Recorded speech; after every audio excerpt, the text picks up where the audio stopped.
Good morning, everyone. Hello, beautiful humans. Welcome to the Midlife Revolution. I'm Megan Connor, your host, and I am the cousin of Lori Vallow Daybell. And this morning we are going to be talking about the latest filing in Lori's conspiracy trial in Arizona. So, just to give a recap of where we are, and then we will get into it. Lori was extradited to Arizona to stand trial in conspiracy in the unaliving of her fourth husband, Charles Vallow. He was killed on July 11th of 2019. And it was initially ruled a shooting in self-defense. Now, those of you who are following the case know what happened afterwards. Her children went missing. Then her boyfriend, Chad Daybell's wife, was found dead. Then Alex Cox was found dead. We later found out that, and Alex was the shooter in Charles Vallow's death. We later found out that by that time, Lori and Chad had already gotten married in Hawaii, just a couple of weeks after Tammy's death.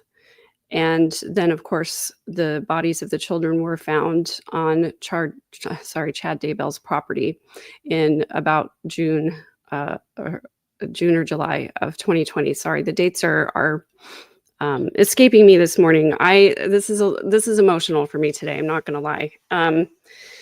So I'm trying my best to just report to you where we're at with the updates and everything, and just to keep everything together for the next few minutes as we go through this.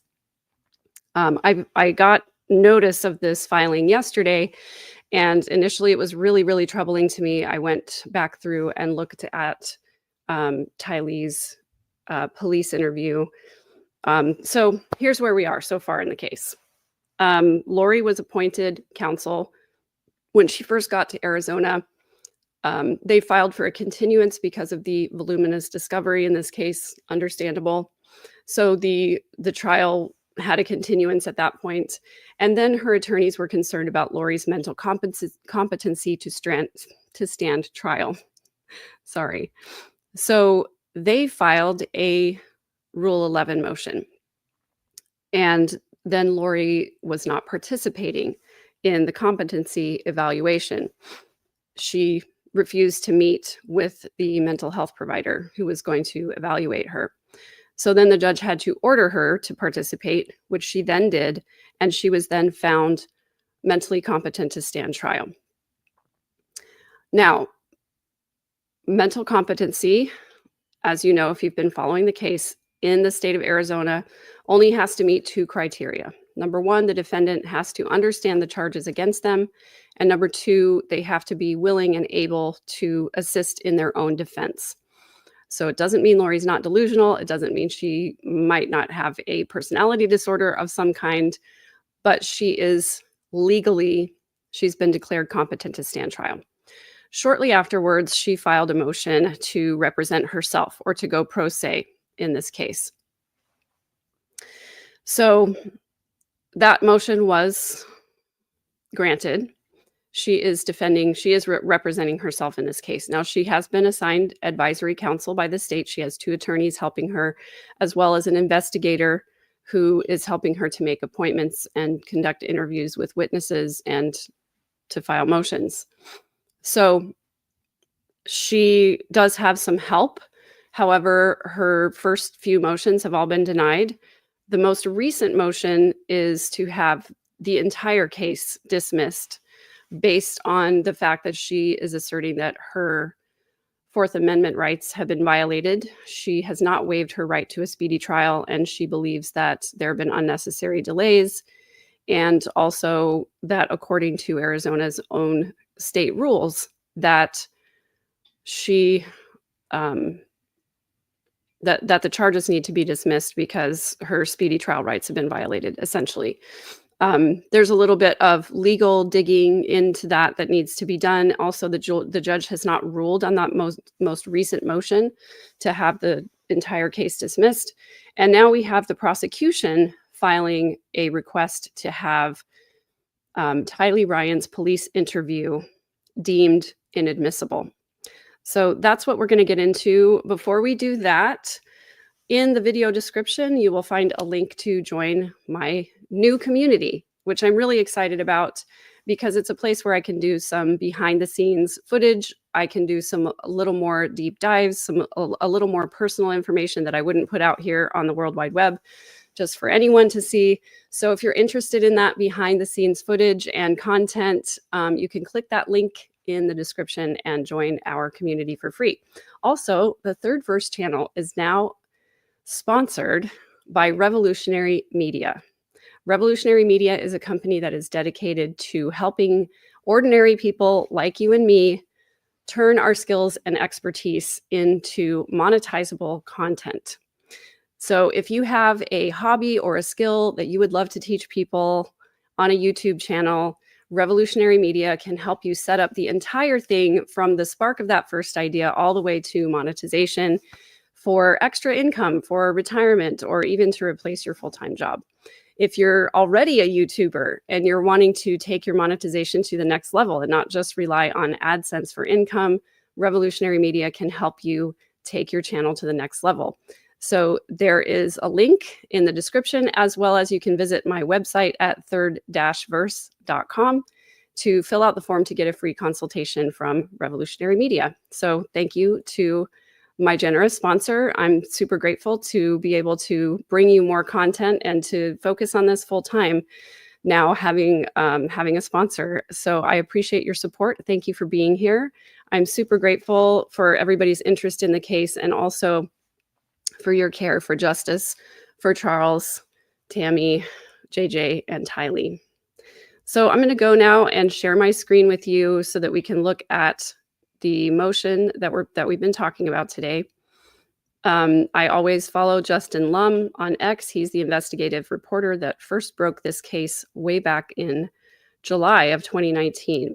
And he tweets out all of the updates, as well as he is in the courtroom for all of the hearings. And he also, Fox 13 in Phoenix has the pool camera, which is the one camera that's allowed in the courtroom to distribute footage to the rest of the media. There's still an open request on the table. Lori filed a motion to have court TV disallowed from televising the proceedings or distributing the proceedings. And in that motion, it was kind of interesting. She said that court TV had basically engaged in a 24/7 commercial using Lori's case as a 24/7 commercial at court TV. And she was complaining about court TV's coverage and painting her in a terrible light. Well, first of all, I mean, she's convicted. So she's going to be painted in the light she's going to be painted in, which is a convicted murderer. Also interesting to note, though, and Justin Lum tweeted this out a little while ago as well. I'll see if I can find it here for you because it was pretty funny the way that it was worded. But basically, court TV is not one of the channels that inmates are allowed to watch in the jail where she's being held right now. So I won't go look for that right now. Maybe we'll revisit it after we look at this motion. So it says Lori Vallow Daybell, MCAO prosecutor, motions in limine. Is that right? Limine, to make sure anything Lori Vallow Daybell's daughter, Tylee Ryan, said about the shooting of Charles Vallow to be deemed hearsay and inadmissible in court. We know Tylee interviewed with Chandler Police Department and was in Charles Vallow's rental car when Charles was shot. So let's read through this first. I was super activated when I first saw this, very upset. But I have since had some time to talk to some people and to also review once again the footage of that interview. And I want to share with you just my thoughts on this motion and, whether or not it will be granted. So I appreciate that, Badger. Thank you. It's pronounced limine. So thank you for that. I do remember that. It's just that I forget in the, in the live stream situation, I get a little bit brain foggy in this situation. So I appreciate your patience with me. Thank you. I'm usually a little more articulate and put together than this. So let's go ahead and read the motion. This is Rachel H. Mitchell, who's the Maricopa County Attorney, filing the motion. In the state of Arizona v. Lori N. Daybell, previously Lori N. Vallow. As we know, the judge granted Lori's request to be referred to as Lori Daybell, even though her legal name is Lori Vallow. I know people have super big feelings about Lori's name and what she gets called in court. So I did a video. It's on my channel. If you want the final word on why she's being referred to as Daybell and not Vallow, if you have strong feelings about it, I would love for you to comment on that video. But that video is basically where I unpack the whole reason why she's being called Daybell and whether or not I think that is the right name for her. That's what the judge is referring to her here, although the full thing has to be Lori N. Daybell, previously Lori N. Vallow. So that's the way it is in the motion. That's how I'm going to refer to it. So this is a motion in limine regarding Tylee Ryan hearsay statements assigned to Honorable Justin Boreski, who I really appreciate. He so far has been very no nonsense and has not allowed any shenanigans to go on in his courtroom. So let's just go ahead and read through this together. The state of Arizona, through undersigned counsel, hereby moves this court to preclude the defendant from attempting to admit any statements made by Tylee Ryan relating to the shooting of Charles Vallow. Tylee Ryan was allegedly inside the residence prior to the shooting and later returned to the Four Peaks Drive house in Chandler, Arizona, with her mother, Lori Ann Vallow, now known as Lori Ann Daybell. The defendant was inside Charles Vallow's rental car with the defendant for approximately an hour after the shooting. And I believe this is an error. I think it should say the declarant, because Tylee would be the declarant in this situation. So I think it should read the declarant was inside Charles Vallow's rental car with the defendant, Lori Vallow, right, for approximately an hour after the shooting and before the police were able to interview her. Tylee Ryan and Lori Vallow Daybell drove away from the South Four Peaks Drive house at 7:49 a.m. and returned to the house at 8:48 a.m. The Chandler Police Department interacted with Tylee Ryan at the scene during the drive to the police station, and they interviewed her at the Chandler Police Department. So Rule 801C, the Arizona Rules of Evidence, state, C, hearsay means a statement that, 1, the declarant does not make while testifying at the current trial or hearing, and 2, a party offers in evidence to prove the truth of the matter asserted in the statement. Any statements by Tylee Ryan about the incident are out-of-court statements that would be offered for the truth of the matter asserted. Any statements made by Tylee Ryan to the defendant, the Chandler Police Department, or any other person about the shooting of Charles Vallow on July 11th, 2019 are hearsay and therefore inadmissible at trial, submitted February 16th of 2025. So I want to review this legal language just a little bit, where it says a party offers in evidence to prove the truth of the matter asserted in the statement. Now, if you're an attorney and you want to weigh in the comments, I would love to hear from you. I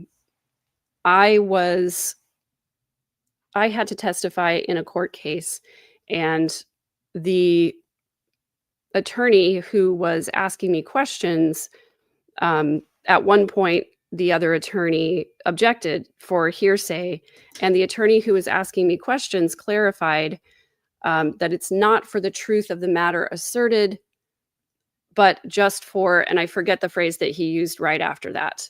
So I was allowed to testify some things that might have been considered hearsay that were objected to as hearsay, but I was testifying not for the truth of the matter, and it was for another reason. And so they allowed me to make some of those statements while I was testifying. So that's kind of what they're referring to here, is that they're saying that Tylee Ryan's statements would be admitted for the truth of the matter, and that's considered hearsay.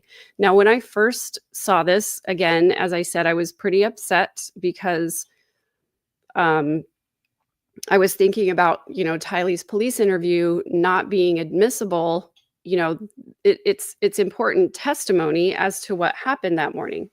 However, I went and reviewed the footage from her interview, which we will review together here this morning as well, if you're interested in staying around for that. And looking at it from the perspective of the prosecution attempting to get Lori convicted for conspiracy, Tylee's statements at the police during her police interview really do paint Charles as the aggressor in the case. And I completely understand now, looking at it from that perspective, where the prosecutor in the motion says that the declarant, who's Tylee, was alone. I'm going to go back to it here so we can look at it together. It's on the first page of this. The declarant was inside Charles Vallow's rental car with the defendant for approximately an hour after the shooting and before the police were able to interview her. So the reason I think that is important is because looking back at Lori's history of manipulation and the way that she operates and the way that she is very skilled at getting people to adopt her narrative, that 1 hour with Tylee and Lori being alone in the rental car gave Lori an opportunity to put forward her narrative. Now, if you remember the timeline of that morning, or whether you know it or not, we'll just go over it real quickly.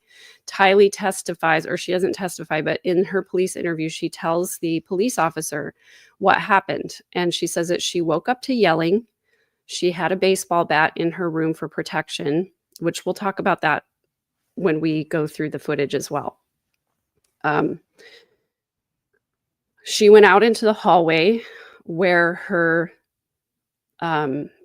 stepfather, Charles Vallow, was yelling and arguing with Alex and Lori. Now, Alex, obviously Lori's brother, right?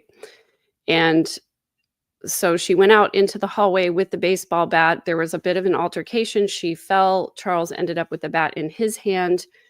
Lori at that time told Tylee to go get in the car with JJ, or go be with JJ. JJ was already in Charles's rental vehicle at this time because Charles was there to pick up JJ to take him to school. So ostensibly what happened prior to Tylee waking up is that Charles came into the house, got JJ, put him in the car, realized that he had forgotten his cell phone, and then went back into the house to get his cell phone. Either he had forgotten it or Lori picked it up or whatever. We know, at least allegedly, in my opinion, that this was a setup. It was an ambush.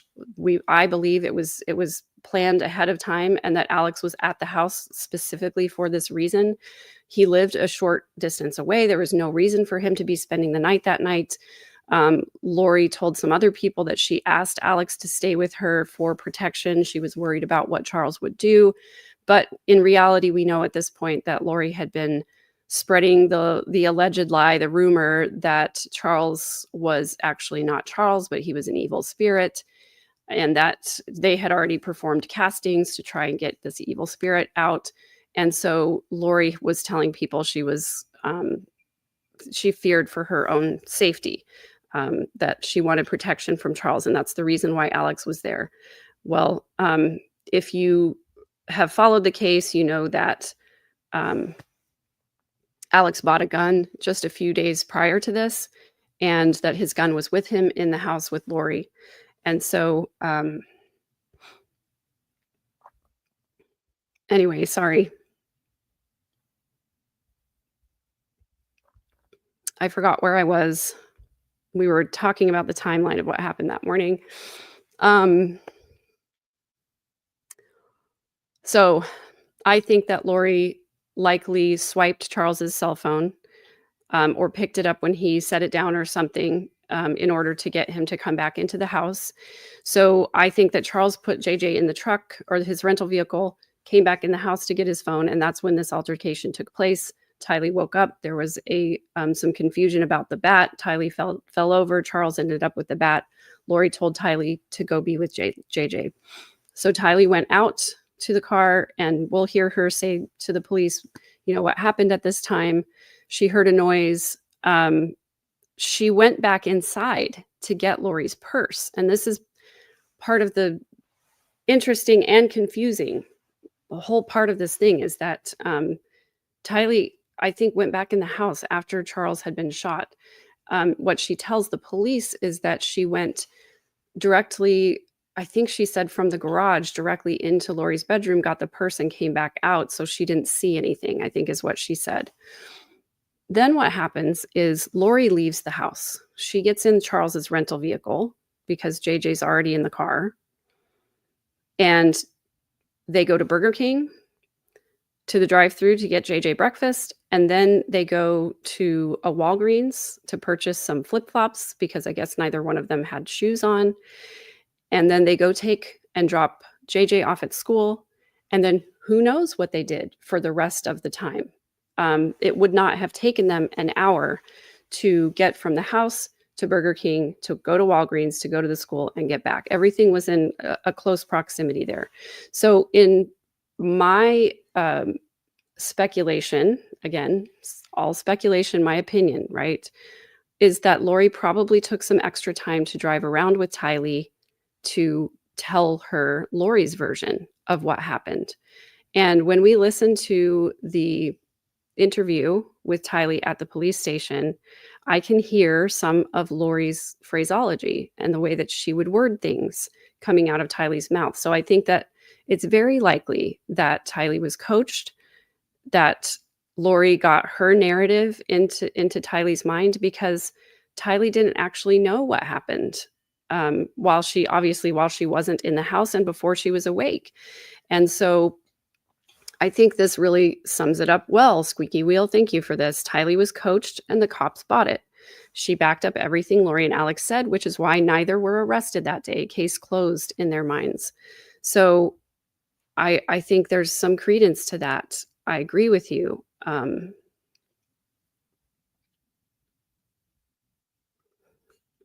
this is a good point too, Marjorie Morse.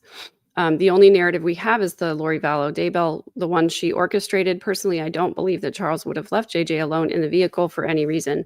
Well, to be fair, as a mom of 6 kiddos, always getting kids out the door for school is always a stressful time. So I can definitely tell you there are times when I would take the youngest child and go put them into the car seat and then come back into the house, gather things and go back into the car.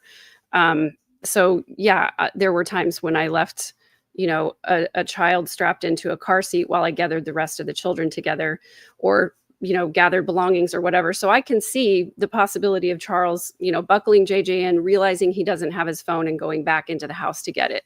I can totally see that as a plausible thing that could have happened. But you're right in that we only have Lori's narrative, and she is the only one in that house who is still alive. So that's the hard part. That doesn't mean we have to accept her narrative, but it means that we may never know exactly what happened that morning. Hey, Culch, good to see you. Hey, Latter Daily Digest, good to see you. Hey, Bishop's Interview, thanks for being here. All friends of the channel. I wish I had time to greet each of you individually. I really appreciate your support. Lamisa, always good to see you. So many of you that I recognize your name here, and I'm grateful that you're here. Again, I don't have time to go and greet everyone, but thank you for being here. I appreciate it. It gives me an outlet to work through some of these difficult feelings that I have. So just thanks for being here. It's nice to not have to unpack all of this stuff alone, but with other people who care about the victims and care about the case. So even all the way from Scotland, I know we've had people from Australia, New Zealand, Ireland, even South Korea. So I really appreciate you guys caring enough about this case to tune in for this update. So if you're just joining us, the prosecution filed a request with the court to have Tylee Ryan's testimony excluded on grounds of hearsay. Now, I do want to go and watch Tylee's police interview, and I'll stop periodically throughout so that I can comment on sort of just my thoughts about what Tylee was saying and how things went that morning. So let me share this window. Now I've gone ahead and fast forwarded through this video. It's not that I've skipped any part of the interview, but Tylee was alone in the room for over 30 minutes, maybe even as many as like 35 minutes. So I skipped to the part where the officer enters the room, and prior to the officer coming in, we see Tylee trying really hard to self-soothe, basically, she's cracking knuckles, she's playing with a water bottle, she's humming to herself, and we see a lot of sadness on her face. And of course, obviously, she's just been through an incredibly traumatic experience where her stepfather was shot. And she says to the officer, too, that she hears the noise and she didn't know what it was, but she knows what it is now. So it's actually that lends to the narrative that Lori took some time to explain to her what happened. And it is painful to watch, knowing what the future holds for her. She, this is July 11th, and she was killed less than 2 months later. So that's why it's so difficult to go through this. So thank you for being here, and we're going to go ahead and listen to this, and I'll stop to comment as we go through it. I just want to note before we start, Tylee has a beautiful smile on her face here. It's the first time in this 33 minutes of sitting here by herself that we see her actually smile. So just wanted to point that out. It's probably the only time that you're going to see her really smile throughout this. She's got to recount this really difficult experience that she just went through. So here we go. I just want to make sure that you can hear. I'm gonna take this out and bring it back in because I forgot to click a button. So I want to make sure that you can hear. It says also share. I don't know if, oh shoot, I can only share the audio if I share a tab. And I am logged into my, I'm logged into the account where I don't have YouTube, whatever it's called, the one where you pay, so the premium, so you don't have commercials. So shoot, so I can't share the audio with you unless I share the tab. So let me go and pull this up in a tab, and then I apologize. We're just going to have to deal with whatever commercials come up, but I will try to keep my commentary to the commercial time and mute it while the commercials are on. So I apologize in advance, you guys. I didn't think this all the way through this morning before I decided to go live. So let me fast forward to.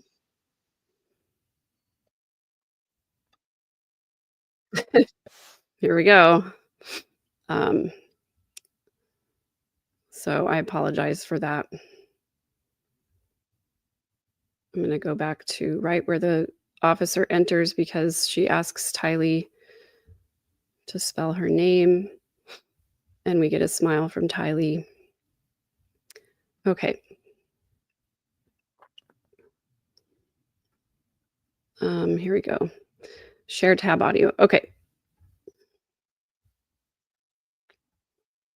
So just checking settings to make sure you're going to be able to hear this. Okay, here we go. Thank you guys for being patient with me while I get this. We're all taking guesses on how to spell it. We're not sure. Tylee. Okay, I was right. And what's your last name? Ryan, Ryan. And your birthday? And then, do you have a phone? Yeah. What's your phone number?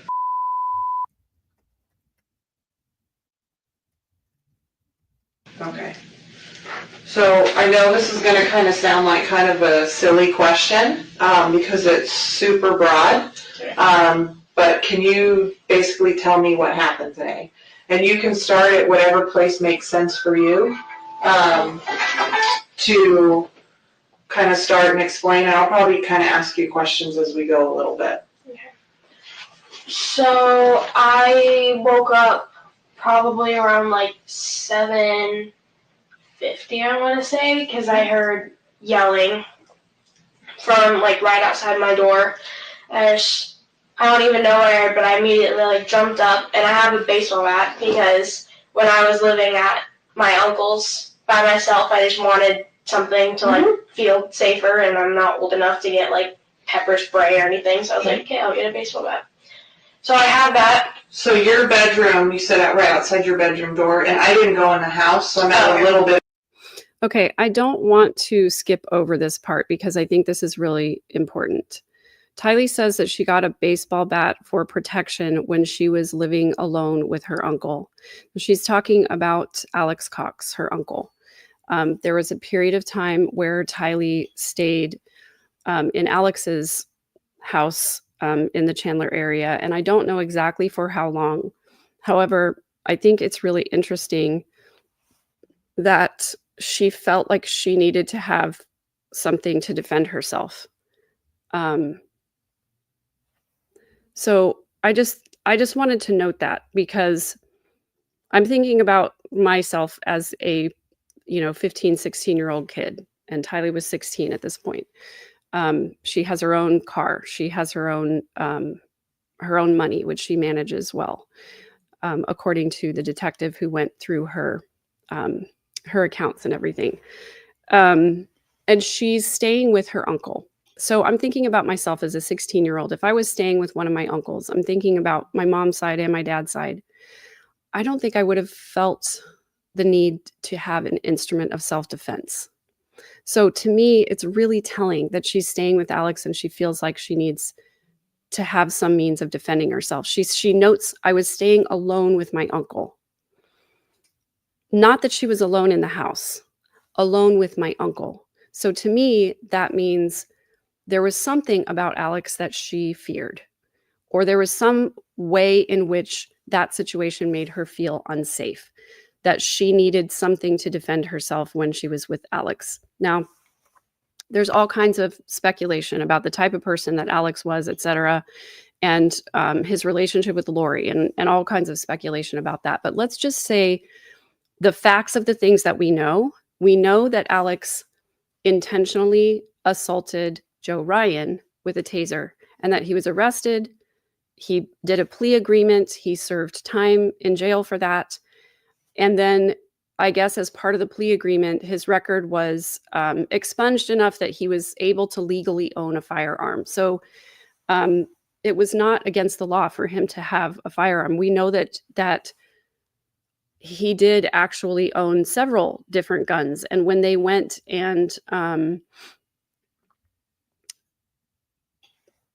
when they investigated his apartment in Rexburg, they found several different weapons and firearms. So we know that he was violent or could be violent, especially on behalf of Lori. And we know that he owned a lot of firearms. And so something about that situation for Tylee didn't feel safe, and she felt like she needed a baseball bat.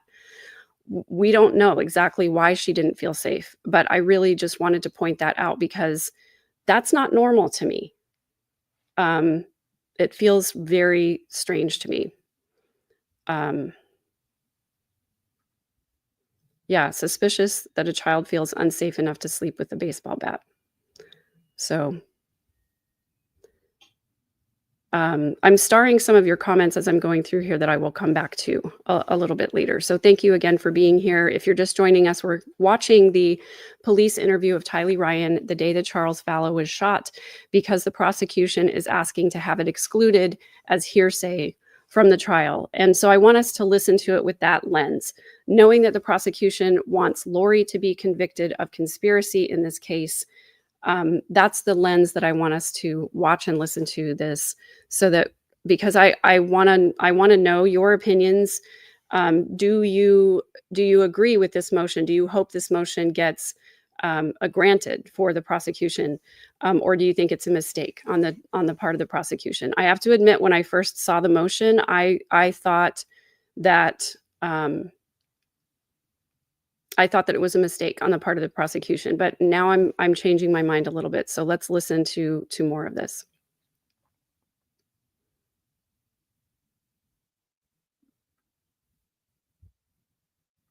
Bit of a disadvantage. So what is your bedroom door open to? My bedroom door open, so the room that my uncle was staying in, the room that's kind of like the guest room, if my room's right here, that's right there. Okay. And then my little brother's room, and then kitchen's kind of back here, so it's like a little hallway, and then right here is kind of where everything happened. Okay. Like the big, you walk in and like big great room, kind of living room. Yeah, right now it just has mirrors up because my mom wanted a dance room. Okay. So yeah. Okay. Kind of unconventional, but hey, whatever makes you happy. It's your. So I want to just note also what Tylee says here about the mirrors in the main room. To me, this is really interesting because we know that now we know that Lori was taking videos of herself dancing in this room with the mirrors and sending them to Chad. So this is actually not that unusual for Lori. She always wanted to have a dance room. She always wanted to have a room in her home with mirrors. She had a room in her home with Joseph Ryan that had mirrors in it, so that she could dance and perform. This was one of her favorite things to do. When we would get together as a family for a holiday or birthday, general conference, whenever we were getting together, we would then, we would have dinner and then we would have a little show. Everybody would do a little thing. So I would play the piano or sing something. Barry would always want to sing something. Lori, Stacy, and Summer would always want to put on some kind of a dance show where they would make up choreography to a song, and then they would either lip sync or they would sing along with the song while they performed this dance, the choreography that they had made up. So this was like a favorite thing of Lori to do, was to make up choreography and dance. I don't think she ever really had any formal dance training, but this was just something that she wanted to do. I just want to note, though, that Tylee obviously seems to be a little bit embarrassed by this. She probably sees the face of the cop when she tells the officer, that there were mirrors in that front room because my mom wanted to have a dance room. There was probably some facial expression from the officer at that point that was like, that's a little weird. And so then Tylee makes this apologetic statement where she's like, I know it's kind of unconventional. She seems embarrassed by the fact that her mom wants to have a room with mirrors all across the wall so that she could have a dance room. So I agree with you, Eleanor. It is weird. Turning the living room into a dance room is a little bit weird for someone who's not a professional dancer, right? But this is just a hobby of hers.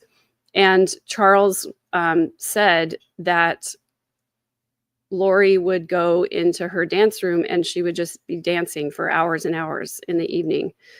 Yeah. Most people would convert a bedroom or a spare area or something like that. I agree with you. I think it's super weird, but I just want people to know it's not unusual for Lori. This is something that she has done since she was a teenager, was to make up dances, make up choreography and dance. So anyway, moving on. Your guys' house. So. Right. So yeah, I immediately just jumped up and I grabbed my baseball bat and I opened the door, and it was my stepdad, outside the doorway, and then my uncle kind of in the doorway, and then I could hear my mom behind him, and he was just screaming at both of them like. Great. Okay, so sorry the for new GoDaddy Arrow has AI. So Tylee is saying that her stepdad, Charles, was just screaming at them. And then she'll later go on to state that nobody else was yelling. It was just her stepdad. And so it seems to me, let's listen to what she has to say, but it seems to me like she's trying to make her mom and Alex look innocent in this? I didn't even know what he was saying because honestly, I was just too like wired, I guess. Mm-hmm. So I told him to take a few steps back. I was like, "You're too close. You need to step back." And he was like, "Don't tell me what to do." And I just kind of just stood there. And then my uncle kind of moved out of the way, and then my mom kind of went past him and into like the big room. Okay. Where everything happened, and so I walked with them, and then So they were more in the hallway. Yeah, they were at like the end of the hallway, Okay. basically. And so my mom walked all the way around, and he kind of followed them, and I just kind of stood. My uncle was like right here, and then my stepdad right here, and then me and my mom were kind of right here. And I didn't do anything with the baseball bat. I kind of just held it there, and he was getting really close to my mom, so I kind of stuck it out like between them, and they were both just yelling, and he was like, "If you hit me with that baseball bat, you're going to go to jail." And I just kind of stood there with the baseball bat, and I didn't really say anything. When you said they were yelling, who was yelling? It was mostly my stepdad. Okay. Well, he was really the only one like yelling. Mm-hmm. My mom was kind of like responding, Mm-hmm. but I honestly couldn't tell you what they were saying. It was Okay. kind of just like all jumbled up in my head.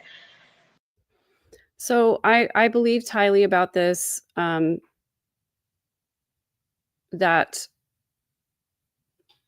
it was jumbled up in her head and she doesn't really remember exactly what was said.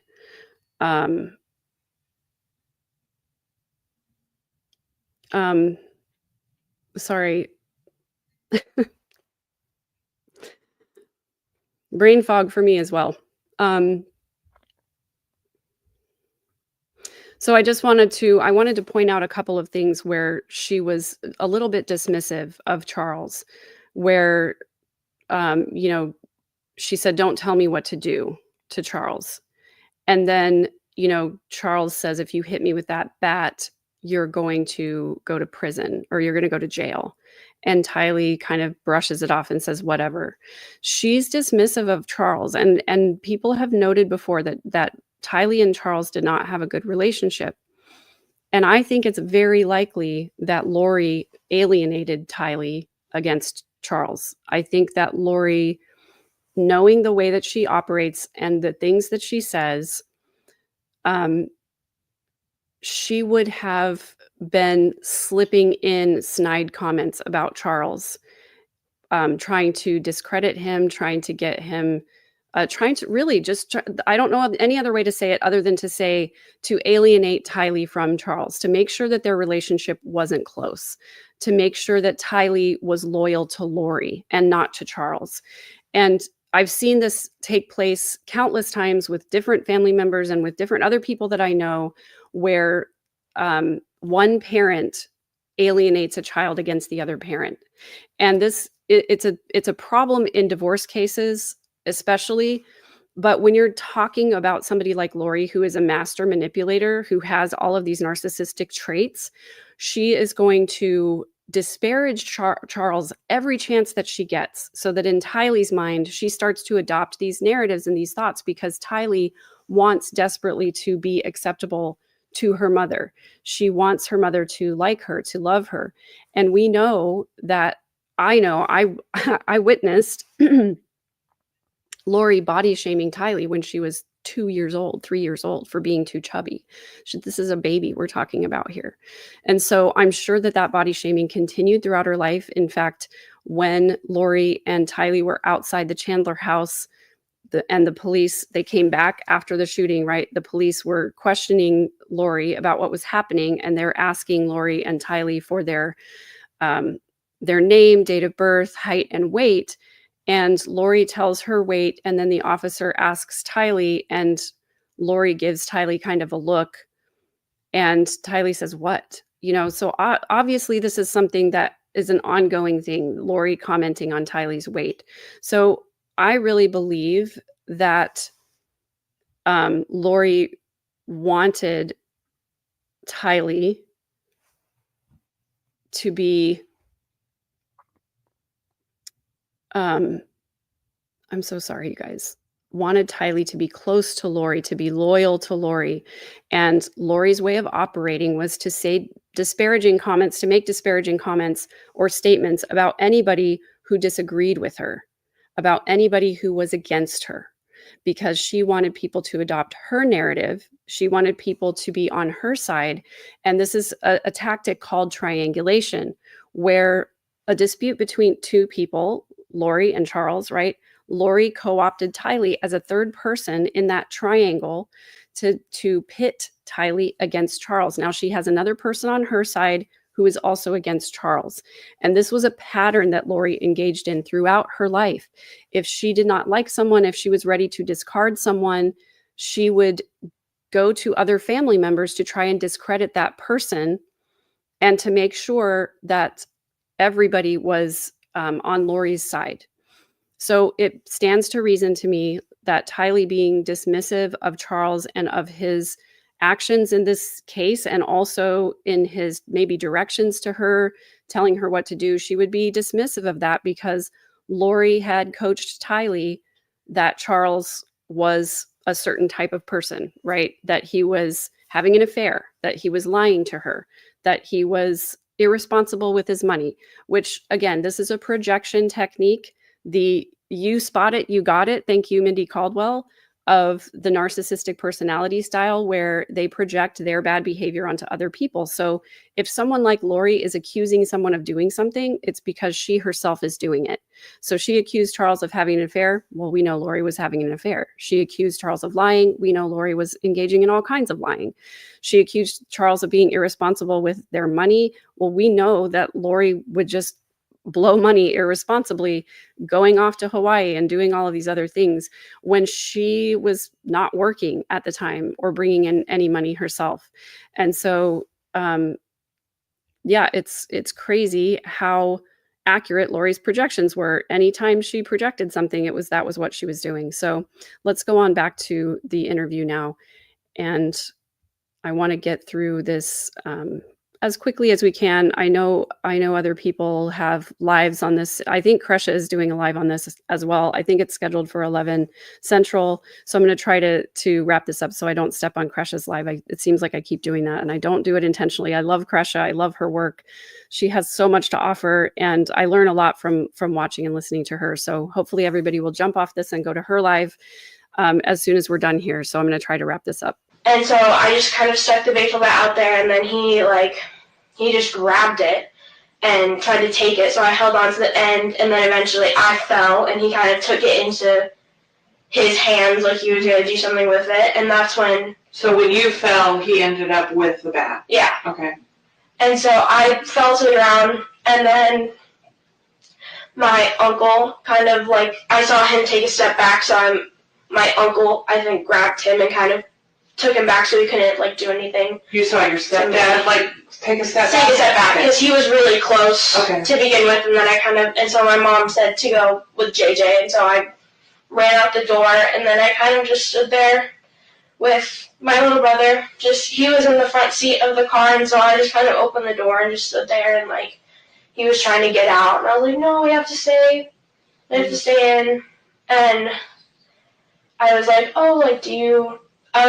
I told him, do you want to go in the Jeep? And then he was like, no. And then I realized that my car was blocked in, so I couldn't anyways. I was like, okay, just stay here. And then eventually my mom came out, and then we left from there. Okay. Yeah. Do you know what happened inside of the house? Has your mom kind of explained it all to you? I just kind of asked her, because I heard a noise. Which I know what it was now, but it sounded because I knew that the baseball bat was in there, it sounded like someone took it and hit it really hard against the floor. Okay. And so I was kind of Al's okay, right? Because that's my uncle. So I just wanted to make sure that my stepdad didn't do anything to my uncle and stuff. And so she was like, no, Al's fine. We're just gonna take JJ to school. And I was like, okay. So I just got in the car, and then we went to Burger King because my little brother wanted breakfast, which was chicken fries for some reason. Okay. I do dinner for breakfast all the time. Breakfast for dinner and dinner for breakfast. Most people have no clue that in 2024... Okay, sorry about that, you guys. So yeah, I really just want to point out here that Tylee, she was coached by Lori, because we know that they got into the car. Tylee immediately asks, "Is Al okay?" She was afraid that Charles was going to hurt Alex. And she heard what she thought was the bat hitting the ground really hard. So Tylee asked about Alex. Was Alex okay? Lori said, yes, he's okay. And we're going to just take JJ to school. Now, what do you think ensued in the whole hour afterwards? Probably Tylee asking a lot of questions and Lori giving her explanation of what happened. So I have absolutely no doubt that Lori painted a picture where Charles was the aggressor, where she did fear for her safety and for the children's safety, and where Alex acted in self-defense. I'm fairly certain that that's what happened. That would have been very on brand for the way that Lori operated.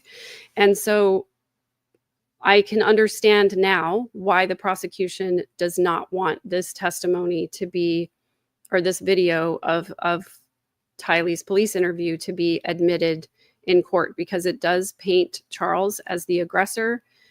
It's Lori's version of events. It's not the version of events that the prosecution wants to present, because they want to present all of the evidence leading up to this day where Lori and Chad and all of Lori's co-conspirators were in communication with each other, talking about what they believed, that Charles was possessed by an evil spirit, that he wasn't Charles anymore, and all of the alleged conspiracy that went on in the days and weeks and months prior to Charles's death. Because Tylee's version is, she was woken by yelling. She comes out with the baseball bat. She falls down. Lori tells her to go outside with JJ, and she does so. So she doesn't know exactly what happened in there. And what she's talking about now is the version of events that Lori has put in her head. And this is a good point, Kim Renee. Tylee does seem awfully composed.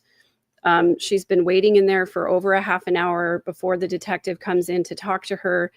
And then once the detective leaves, she finally is able to release some emotion and cry. So I know she's trying to be composed and tell what happened without getting emotional, even though this is probably really confusing and difficult for her.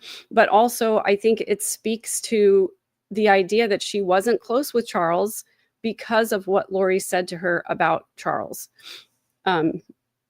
So let's continue with the video here.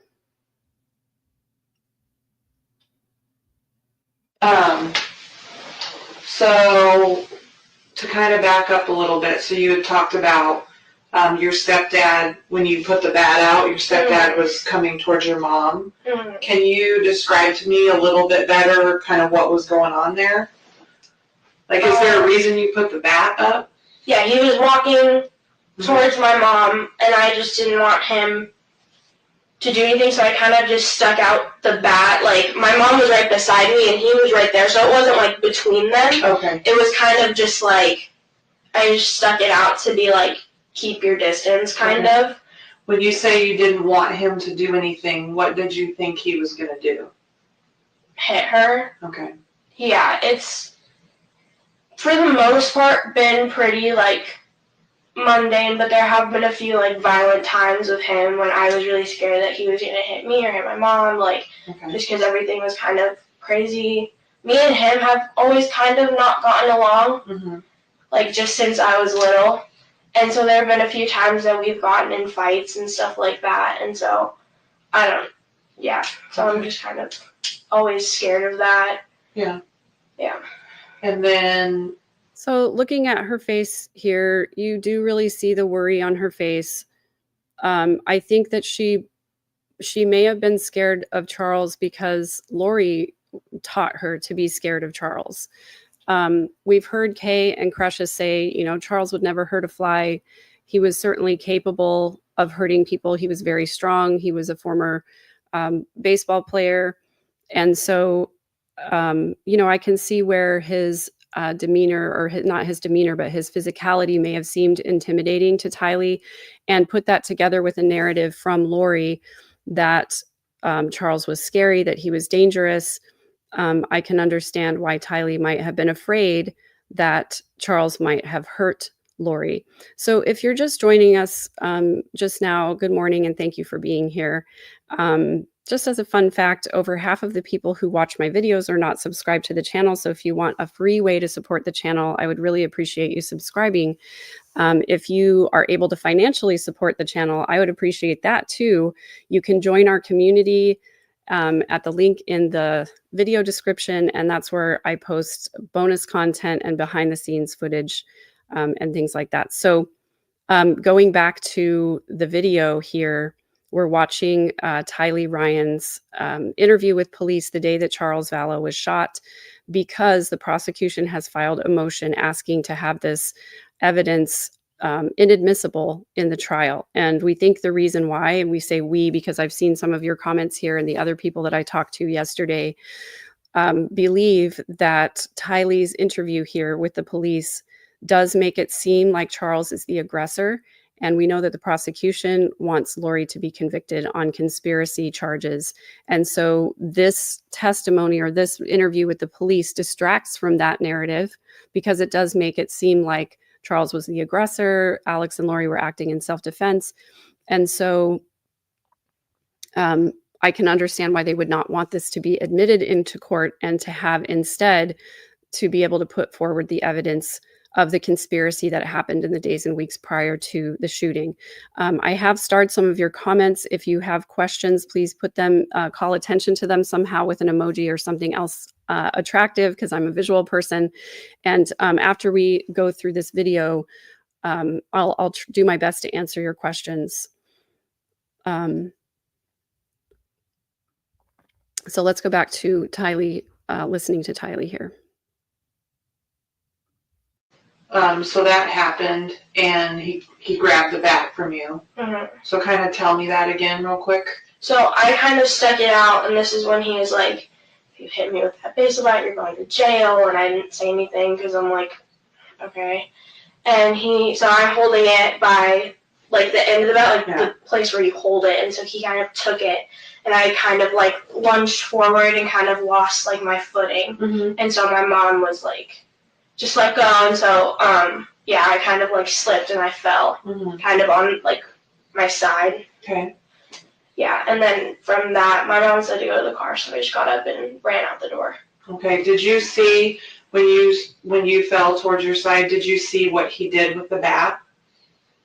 No, I wasn't really looking in that direction, because from where I fell, the door was kind of more in my line of vision, because I fell looking this way and the door was like right there, so I didn't look back. So he was he was at a different line of sight than what you were looking at. Yeah. Okay. And then at some point you saw him kind of take a step back, and from what you're saying, and tell me if I'm wrong or not, you didn't necessarily see your uncle pulling back, but it seems like that maybe. It seems like he wouldn't have taken a step back on his own, so it's more of an assumption than anything. I didn't see him physically take him back.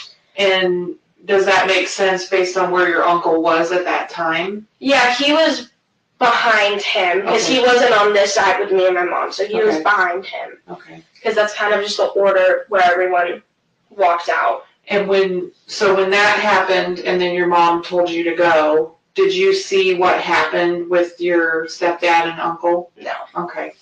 And then once you went outside with your brother, you never came back inside. What takes 7 minutes to cook has up to 22 grams of protein, only 6 grams of net carbs, and is a...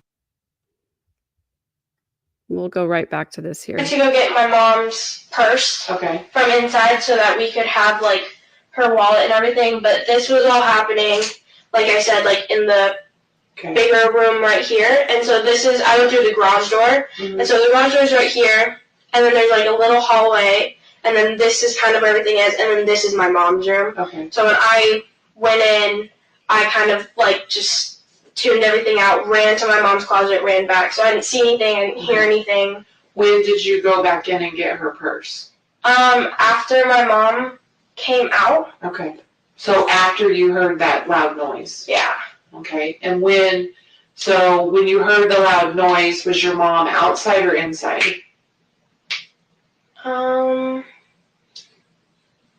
trying to think. I think she was inside when it happened and the door opened like immediately after. Okay. So very quickly after the door opened. Yeah. Okay. So it was. Okay, so what we're getting is the narrative of hey McSpunky, glad you're here. We're getting the narrative of Tylee saying that she heard the shot and then Lori came out and then Lori realized she didn't have her purse. And so she sent Tylee back in to go get her purse. What? Hoping that Tylee would see what had taken place and then Lori doesn't have to explain it to her. I think, in my opinion, allegedly, okay? I think that is despicable. Gross. Okay, so Kresha, thank you for being here. I'm sorry, I'm stepping on your live time right now. Tylee said that's just kind of the order we all walked out, but I don't know what to make of it yet. So yeah, let's go back and I want to rewind. Kresha said to go rewind about 30 seconds. Now probably more like 60 or so because I let it run a little bit. So we're at 43:06. So let's go to 42-ish. And Kresha, please point out what you heard so I can. So that we could have like her wallet and everything, but this was all happening, like I said, like in the bigger room right here. And so I went through the garage door, and so the garage door is right here, and then there's like a little hallway, and then this is kind of where everything is, and then this is my mom's room. Okay. So when I went in, I kind of like just tuned everything out, ran to my mom's closet, ran back. So I didn't see anything, I didn't hear anything. When did you go back in and get her purse? After my mom came out. Okay, so Kresha, I think it was before this, right? I'm going to go back a little bit farther and see if I can catch what you were talking about. In the order they all walked out. I had a question about that too. What happened and then your mom told you to go. Did you see what happened with your stepdad and uncle? No. Okay. And then once you went outside with your brother, you never came back inside. Oh, I went to go get my mom's purse from inside so that we could have like her wallet and everything, but this was all happening, like I said, like in the bigger room right here. And so I went through the garage door, and so the garage door is right here, and then there's like a little hallway, and then this is kind of where everything is, and then this is my mom's room. Okay. So when I went in, I kind of like just tuned everything out, ran to my mom's closet, ran back. So I didn't see anything, I didn't hear anything. When did you go back in and get her purse? After my mom came out. Okay. So after you heard that loud noise? Yeah. Okay. And when you... Okay, apologies everyone. Kresha's saying it was before this too, so I'm going to go like right where she fell. So I'm going to try to get back to that spot because this is important to me, like her detail about people all coming out at the same time. And I was answering a comment, so I heard it, but I didn't hear what was right before it. So I'm going to go back just a little farther here, you guys. Always scared of that. Yeah.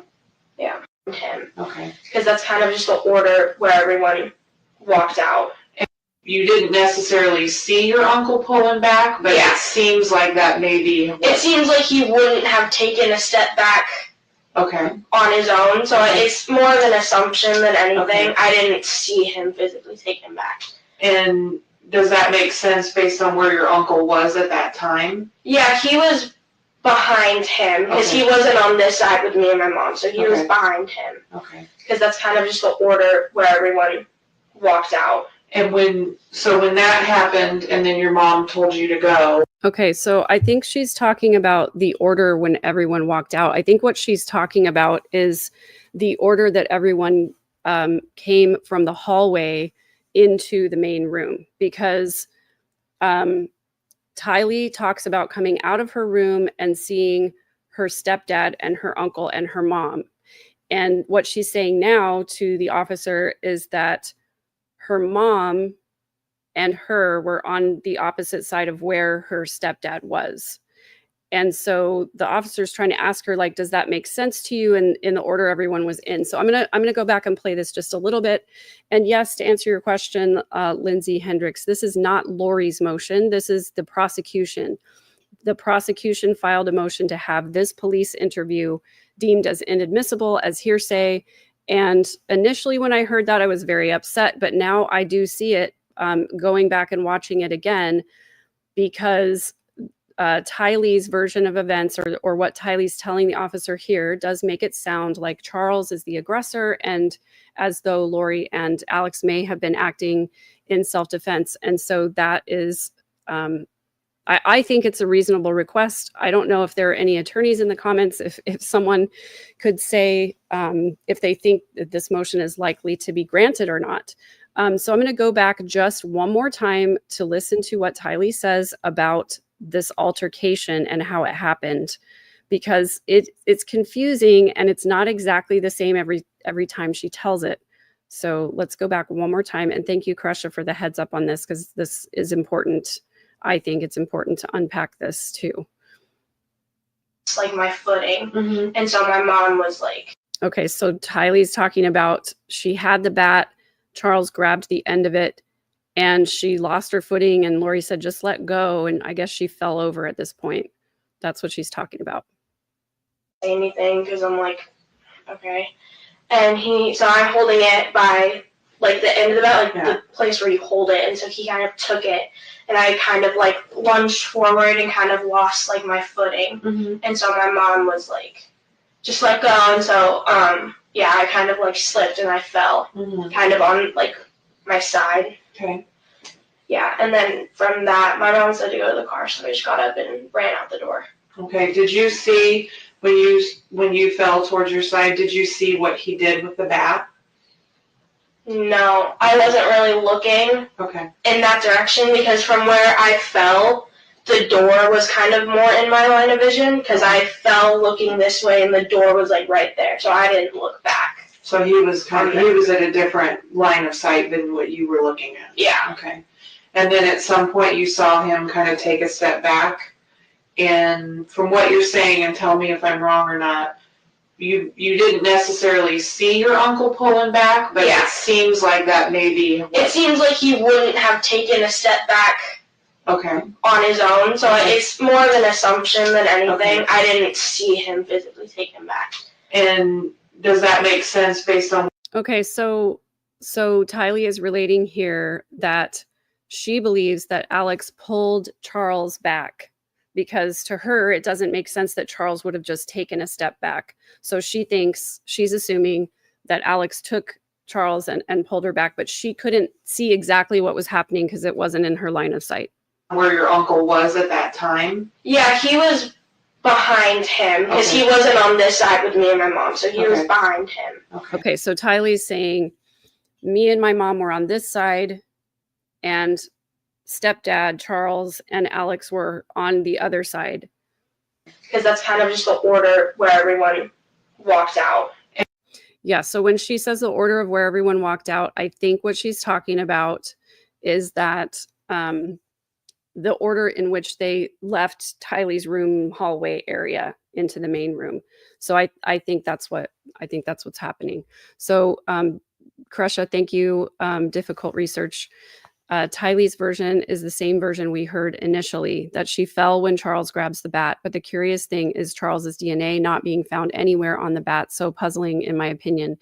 Yes, however, I also want to say that listening to the testimony in Chad's trial, where they were talking about his DNA not being on the tools that they found in the shed, the expert in that case was saying that it's very possible for you to own a tool, to use a tool, and to not have DNA on it. One explanation was like if you wear gloves when you work, obviously. However, those tools are sometimes coated with a resin. Sometimes the resin comes off in certain places that have been well worn. I don't know what the coating on the bat would have been necessarily, if it would have been possible to collect DNA from that. Obviously, we know about fingerprints and epithelial cells that sometimes get left along with fingerprints, but just because there's an absence of DNA evidence that Charles ever touched the bat doesn't mean that he didn't. It just means maybe there wasn't enough of a sample, or, you know, some other explanation, which I'm sure will come out in the trial. I'm sure we're going to hear more about this, but I agree with you. It is puzzling that his DNA wasn't found on the bat. But if he just grabbed it and touched it one time, I think it's possible that he could have touched it without getting DNA on it. So there's that. This is what I'm looking forward to hearing in the trial, is the evidence that's going to help us figure these things out. Just looking at your comments here, unless Alex cleaned the bat, but that kind of contradicts the narrative for self-defense. Exactly. But again, Alex was not the brightest bulb on the tree, okay? He obviously made some really stupid mistakes throughout the entire saga, right? And some people have referred to him as the most incompetent hitman in history. He did not know to do or not do these kinds of things. And even though I believe, in my opinion, allegedly this was premeditated, they planned it ahead, I don't think it went exactly the way that they wanted it to go. And so I think they were improvising to a certain degree. And so we know probably that Charles did not hit Alex with the bat, but then there was a laceration on the back of his head, probably would not have been caused by a bat. Would not have caused a laceration. Most likely would have caused a bump or some other type of concussive event, but not a laceration, not from a baseball bat. But again, I believe allegedly they were prepared to put forward the self-defense narrative. And I don't know if Alex cleaned the bat, but that would have defeated the purpose of self-defense. You know, you would have wanted his DNA to be on the bat, so you could say, see, his DNA is on the bat. It proves that he held it and that he hit me with it. So anyway, this is the saddest part for me, Ravina. I believe this is true. Tylee loves her mom. Lori knew it and manipulated her, and then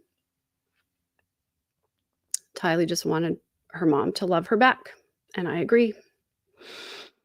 Yeah. So this is the consensus that we're at here. Okay. Crusha says another tidbit is that Tylee nor JJ played ball, and it was a youth-sized bat, but Tylee answered that earlier when she said she lived at Alex's alone for God knows how long. Yeah, so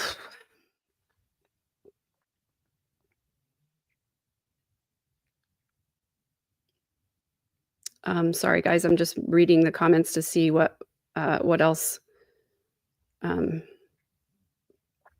Crusha has to say, because I appreciate your insights. Crusha, you've done a lot more research on this case than I have. And admittedly, I watched Tylee's interview a couple of years ago on 2x speed because it was too hard for me to watch. And so I watched it again yesterday at regular speed to try and pick up on some things. And so watching this again, it's very emotional for me. Yeah, so thank you for being here. I appreciate it. Crusha says, I read a comment the other day that said, is Alex the first serial killer to have a manager who vetted the next victims? It was an odd but kind of accurate point of view. Yeah, it's interesting. I don't know a whole lot about true crime and cases and things, but I don't think I've ever heard of a case where a serial killer was coached by another human being to commit the crimes, right? I've heard of somebody, Son of Sam, like voices in their head, but not an actual person. Elizabeth Jones, can I link my friend's YouTube channel? Well, I have a ton of friends in this space, and a lot of them are here in the chat. Thank you so much for showing up, you friends. But if you're talking about Crusha, she is the daughter of Kay and Larry, who are JJ's grandparents. So she is at Difficult Research.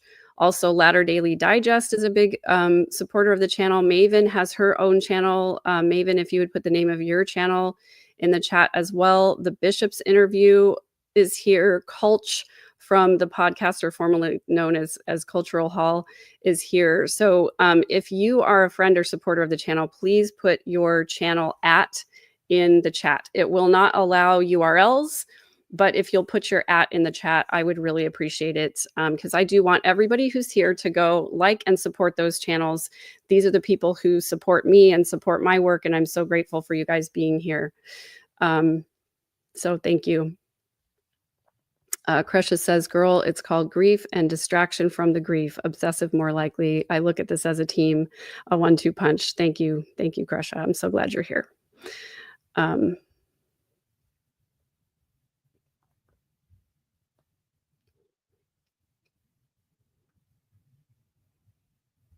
Yes. Thank you guys for supporting each other in the chat. This is a kind, respectful place where we support each other in our struggles and all the difficult things that we talk about. It's emotional for a lot of us, having family dynamics that are really problematic and toxic. And so we talk a lot on this channel about how to heal from narcissistic abuse and how to defend against manipulative people.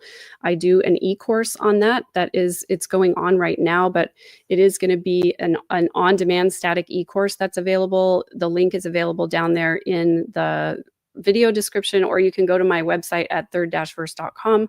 I also do one-on-one coaching. If you're interested in that, I help people with everything from business and entrepreneurship to family dynamics to relationship issues to parenting issues. So I love more than anything else to hear people's stories and to see how my experience and resources can lend to improving the quality of your life. Small changes that are revolutionary is what I specialize in. So thank you guys for your support. Thanks for being here. Again, if you're just joining us, the prosecution has issued a request to have Tylee Ryan's police interview dismissed from the case as hearsay. I actually agree with this. I don't know how likely it is to be granted by the judge. But I hope that it is, because Tylee's interview really does paint Charles as the aggressor. And as I've said before, we all want the prosecution to present the evidence that Lori conspired allegedly to kill Charles along with Alex. So we're at the point in Tylee's interview, we've rewound a little bit to where she was talking about how everybody went from the hallway to the main room. Tylee had fallen over, Charles grabbed the bat, and Tylee fell over. And so now Lori told Tylee to go outside to the car.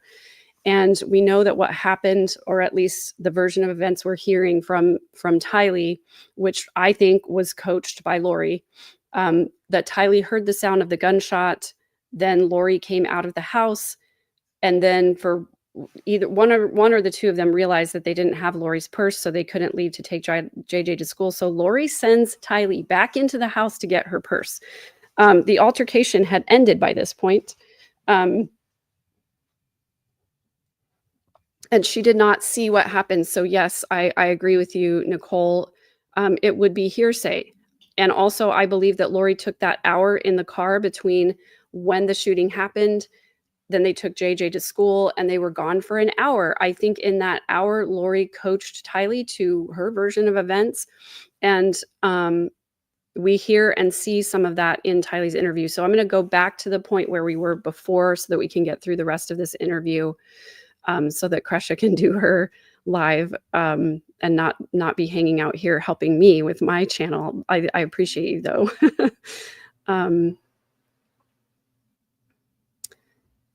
All right, so I'm going to fast forward. I think we were around the 43-ish mark. So can you tell me kind of where the three of them were at, kind of emotionally, and how they were behaving when all this was happening? When all this was happening, or like before? When all this was happening. So like when you came out of your room and he took the bat from you, and yeah. So my stepdad was like, he was like, I don't even know how to explain it. He honestly just looked like kind of a crazy person. okay, Like screaming, and like his face was beet red. He just looked like really mad. I remember when he took the bat from me, I saw his face for like a split second, and I honestly, like, it didn't even look like him. He just looked like pure like rage, like he was just seeing red. So I haven't really seen him like all the way like that before. That's like the craziest I've ever seen him. And then my uncle was kind of calm, like not super calm. Obviously, it was like a stressful situation, but he's like, hello, Queen. Are you wanting to leave your corporate job? I'm so sorry. Although I'm glad she addressed me as Queen. That's my title. Okay, well, back to the video. kind of just standing there in the doorway, kind of just being protective of my mom, but not, he wasn't yelling or really saying anything. Okay. And my mom was just kind of, he was yelling and my mom was kind of just like talking. Okay. So, yeah. But you don't remember, if you do, like what your mom was saying at all, or what he was mad about? No, not really. I'm sorry. Okay. It's okay. Honestly, like we're talking about something that probably happened over 2 seconds of time. So. Yeah, honestly, it feels like 2 seconds and 40 minutes at the same time. Yeah. So I don't remember what they were really saying. I just kind of heard yelling over everything. Mm-hmm. I don't know. I kind of just do that whenever things are like really loud. I kind of just like tune what people are saying out, because I don't know, just yelling isn't fun, obviously, for a kid to hear. And with my biological dad, I always heard him like screaming and stuff, so I kind of just learned how to like tune it out. So when you woke up to yelling, I just want to comment on how sad this is that Tylee is so used to yelling that she just tunes things out. And I can really identify with this. This happened in my house growing up as well, that the yelling was so pervasive and prevalent all the time that, you know, I would too just tune out, especially if it wasn't directly related to me. If someone wasn't yelling at me, if they were yelling at other people or to other people, I would completely tune it out, because I just did not have the emotional space to handle that. Like, I was already always at emotional capacity. So yelling just always would send me over the edge. So if it didn't involve me, I would tune it out. And I just want to say how sad this is for Tylee, that she was in that state of mind as well, because I know how that feels. I just want to go back and look at Kresha's wild comment. I did not know this. I did not know that after they stopped at Burger King, Walgreens, and JJ's school, that they went to Summer's husband's, Jeff's chiropractic clinic. So Summer Shiflett is married to Jeff Shiflett, who's a chiropractor in the Chandler Mesa area. And so I did not know that they went there as well on this morning. So yeah, that adds another whole layer to this, that immediately after the shooting, they went to Walgreens to buy flip-flops. They went to Burger King to get breakfast for JJ. They went to JJ's school to drop him off. And then she went to go talk to her sister. So that's very telling. Very telling. And this is the main thing that I want to know. How involved were the rest of the Cox family in all of this, in covering it up, allegedly? Thank you for pointing that out. I didn't know that. Yeah, I think that they went to Walgreens to get flip-flops because they didn't have her shoes on. I mean, Tylee had just woken up to this argument happening, and then she was told to go outside. So I'm sure she wasn't wearing shoes, right? And then, you know, who knows why Lori wasn't wearing shoes, but she probably hadn't left the house yet, didn't have shoes on. So they left without their shoes and went to go buy flip-flops. That's not, to me, that unreasonable. Maybe the other reason is nefarious. I don't know. What other reason do you have, Kresha? I do recall something about Summer being in New York City. I don't know if Jeff was there also, or if it was just Summer and the kids. I don't know. I don't know.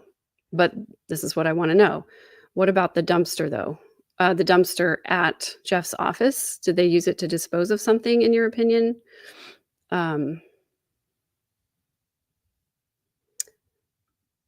Yeah, there's this, but also, you know, they put forward this narrative of self-defense, and I wish that they would have held Alex for a little longer, or at least looked up to see if Lori or Alex had a criminal record. At least Alex, because he was the freaking shooter, right? So I wish that they would have looked up his records, and then, you know, knowing that he was a violent criminal who had already served jail time, maybe they would have held him for a while they investigated. So Kresha says, if you're up for it, I'd love to do a live on Stacy. Just want to lend you the courtesy to do so with me if you want. I would actually love to do it with you. I've shied away from doing it myself just because I've told that story lots, but I would be happy to do it with you because I think you probably know some things that I don't, and I would love to talk through that with you. I think that would be probably helpful to me as well. Yeah. So Diana, there's some kind of like back and forth about when the phone was taken, who took it, who had it, right? I think she took it because she wanted to go through it. And she even said as much, that she said that Charles was worried that she was going to go through his phone, which is what makes me think Lori was going through his phone. But yeah, and then Tylee said that her Jeep was blocked in by Charles's rental vehicle, and JJ was already in that car. So I think that's the reason that they took this car. So I don't know. I might have done the same thing in that situation, but then I wouldn't have been in that situation because I'm not Lori. So yeah, so I don't know if Jeff was in the office that morning or not, or if he was in New York with Summer. I don't know if Summer was out of town on purpose, etc. I think I can speculate that if Summer was out of town on purpose, it was because, you know, if she's not in town when the crime actually happens, then, you know, why would the police have to question her about it? However, she was texting with Lori back and forth about this whole Charles situation for a long time. And so she does have material evidence. And I don't know. I think a factor of this is that Lori and Alex believed that they were going to get away with all of this, just like Alex basically got away with Joe Ryan. And he probably rationalized to himself, you know, like, hey, if I have to do a few more months of prison time for this because it's self-defense or whatever, even he's like thinking, even if I get manslaughter or whatever, I'll do my time and it'll be worth it to me because I will have protected my sister, who's the great gatherer. You know, so anyway, I think that they believed they were going to get away with it. And I think getting away with it emboldened them to then go forward and do all of the other horrible things that they did. So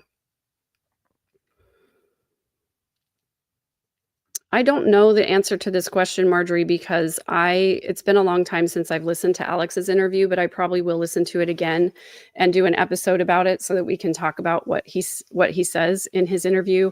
But I do know that his gun carry rights were restored after his prison time. So I don't know if he divulged that to the police or not, but if he did, I think it would be really irresponsible of the police to not then say, okay, well, what happened in that case? Let's at least look into it while we have you here. They can hold him for 24 hours with, you know, basically for no reason other than that he was the shooter, right? Then Kresha says, oh, forgot to mention, Tylee says she woke up around 7:50 a.m., but Lori, according to GPS location, they left at 7:49. So yeah, Kresha, maybe Tylee didn't know exactly the time that she woke up, but I'm guessing it was just a few minutes before they left the house. This whole altercation took less than 5 minutes, I believe. So yeah, their math didn't math. I think Summer was at least somewhat involved in the cult. Last one, I swear, Kresha, you're great. I'm so grateful that you're here helping me with this. I caught where Janice told Alex something along the lines of, I can't help it if Charles doesn't have the Holy Spirit with him. Dear God.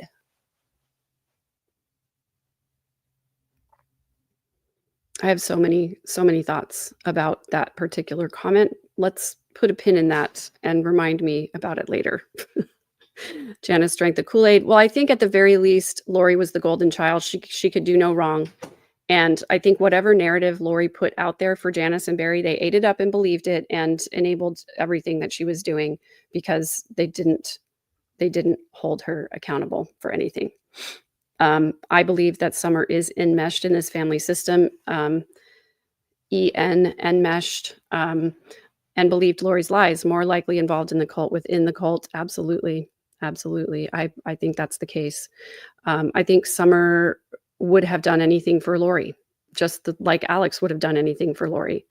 So Elizabeth Jones, Kool-Aid is a reference to the cult that was, the guy's name, Jim Jones, started a cult where he isolated his followers away from everyone. And then when people escaped from the cult and were going to expose him for basically being a predator, he decided that everybody in the cult needed to die. And so he served them Kool-Aid laced with cyanide. And I think hundreds of people were killed it was a Jonestown. So when the reference to drinking the Kool-Aid is like, if you drink the Kool-Aid, then you're really, really into the cult and you're buying everything the cult leader said. So, yeah. Okay. So let's go back to finish Tylee's interview, please. Thank you for being here with me. Thank you for subscribing. Apparently the link to join my membership is not working, so I will fix that, but I can't fix it while I'm doing this. So please come back to the channel and I'll have it fixed and I'll pin it as a comment under this video. So I appreciate you guys. Kresha says it was so passive aggressive as per usual. After telling Alex she loved Charles because he turned their phones back on, gave Lori a house, wanting nothing in return, and how Janice had the Holy Spirit, then made the comment. Dear, I have so many thoughts about that I can't unpack right now because I'm trying to focus on finishing the video. Yeah, and that was the deal with Jonestown, is that people would be shot if they didn't drink the Kool-Aid. So yes, it's a drink. Yeah. Okay. So here we go back to Tylee finishing. The detective just asked her if their state of emotional state was pretty normal, or what their emotional state was at this time while all of this altercation was going on.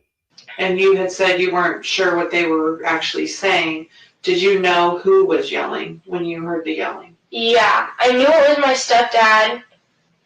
Well, at first I kind of didn't. Like, when you first wake up, you're kind of disoriented. And then I remembered that my stepdad was, like, coming in to take my little brother to school today, so I immediately, like, knew it was him. Mm-hmm. And then my uncle I knew was staying, so I knew that was him. And then my mom, obviously, I knew that was her. Mm-hmm. Yeah. And then, so you stepped out of your room and you took the bat with you. Is there a reason why you took the bat with you? Honestly, I think that was kind of just, like, first instinct. Mm-hmm. Like, obviously, I didn't ever hit him with the bat or anything like that. It was kind of just for, like, security, I guess, to know that I had it. I didn't do anything with it. In hindsight, I probably just shouldn't have brought it out at all because it caused more trouble. But it was kind of just first instinct, and it was right by my bed. Uh-huh. So I kind of just, like, jumped up and grabbed it. So I'm trying not to put, like, words in your mouth and stuff. You're good. So was there something in particular that you were concerned about that you would have taken the bat with you? Only if he had been violent towards, like, me or my mom. I'm assuming you're talking about your stepdad? Yeah. Okay. All right. Yeah. But it wasn't like, oh, I'm going to take the bat and, like, do something with it. It was kind of just like, I need something in my hands to, like, feel safer. Okay. That makes sense. Yeah. So my kind of second dumb question is, and I don't know that there necessarily is, but I always kind of want to make sure, is there anything that, you know, we didn't talk about or I didn't ask you about, or anything that you think is important or anything that I should know? Because it's harder for you because you were there, and so I'm asking questions about something I didn't even see. So I just want to make sure, like, I didn't miss something or anything that you think I should know about. That was pretty much it. Okay. And if you think of something, you know, in 5 minutes and tomorrow or whatever else, we can always talk again. It's totally fine. So, I talked to your mom about, we have some victim services people that work here. They're not cops. They're really good at what they do. So I really want your mom to talk to them, because I think it would be good that your mom has, and you guys have maybe kind of some extra support if you need anything kind of go moving on. Mm-hmm. So I'm going to check in with your mom real quick, and if she's good to go, then I'm going to introduce one of them to you guys. That way you guys can talk before I take you guys back. Okay? Sound fair? Yeah. Okay. Do you have any questions for me at all? No, Okay. If you do, let me know, okay? Okay.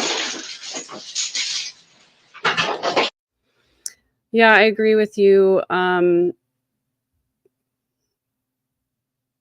Nicole Donato says some could say she was calm here, but she was fidgeting the whole time. It was definitely she was definitely uncomfortable. And thank you, Lindy, so much for being here. She was definitely uncomfortable during this interview, and anybody would be, right? This is a difficult, uncomfortable situation, and she probably had an inkling or an idea that she didn't know the whole story. And she probably knew that she did know that Lori was manipulative. She heard Lori say manipulative things to people all the time, say things that were not true all the time.